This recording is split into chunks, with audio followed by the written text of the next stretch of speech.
যতবার পড়ি ততবারই যেন চোখে পানি চলে আসে। এই জন্য দুনিয়াকে মুমিনের কারাগার বলা হয়।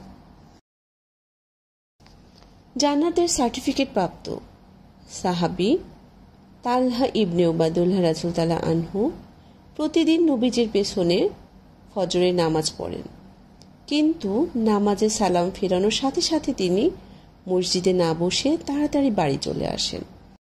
এভাবে কয়েকদিন চলার পর অন্যান্য সাহাবীরা এটা নিয়ে আলোচনা শুরু করলেন যে প্রতিদিন সালাম ফিরেই তালহা চলে যান, অথচ নবীজি হযরত মুহাম্মদ সাল্লাল্লাহু আলাইহি সাল্লাম ফজরের পর সূর্য উদয় না হওয়া পর্যন্ত মসজিদেই বসে বয়ান করেন। অন্যান্য সব সাহাবীরাও রাসূলের কাছে বসে থাকেন। এক পর্যায়ে এই কথা নবীজির কানে পৌঁছালো। নবীজি সাহাবীদের বললেন, আগামীকাল ফজরের নামাজ শেষে তালহা যেন আমার সাথে দেখা করে। পরের দিন নামাজে আসলে তালহাকে কথা জানিয়ে দেওয়া হলো।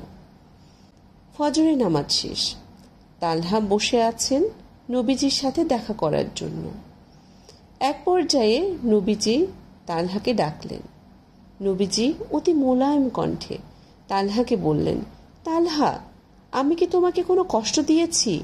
আমি কি তোমার কোনো হক নষ্ট করেছি? এ কথা শুনে তালহা কেঁদে ফেললেন এবং বললেন, হে আমার রাসূল, আমার জীবন আপনার জন্য উৎসর্গ হোক, আপনি আমার কোনো হক নষ্ট করেননি। নবীজি হযরত মুহাম্মদ সাল্লাল্লাহু আলাইহি ওয়াসাল্লাম বললেন, তাহলে তালহা, তুমি প্রতিদিন নামাজ শেষ করে আমার কাছে না বসে চলে যাও কেন? তালহা কেঁদে কেঁদে বললেন, রাসূল, আমার এবং আমার স্ত্রীর সতর ঢাকার জন্য একটি মাত্র জামা আছে, যেটা পরে আমি যখন নামাজ পড়ি আমার স্ত্রী তখন গুহায় থাকেন। স্ত্রী যখন নামাজ পড়েন আমি তখন গুহায় থাকি। এক্ষেত্রে ফজরের নামাজের সময় একটু অসুবিধা হয়ে যায় ইয়া আল্লাহর রাসূল।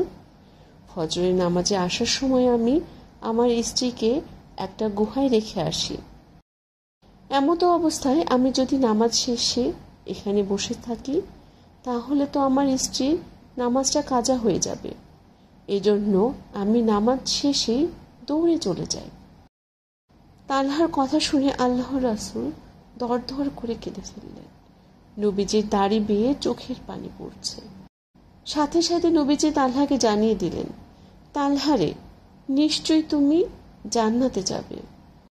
দেখুন, একটি মাত্র পোশাক ছিল তালহা রাদিয়াল্লাহু আনহুর এবং তার স্ত্রীরও।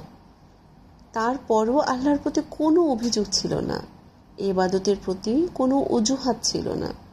আর আমাদের কত অভিযোগ, কত অজুহাত আল্লাহর প্রতি। আল্লাহ আমাদের ক্ষমা করুন। আমিন।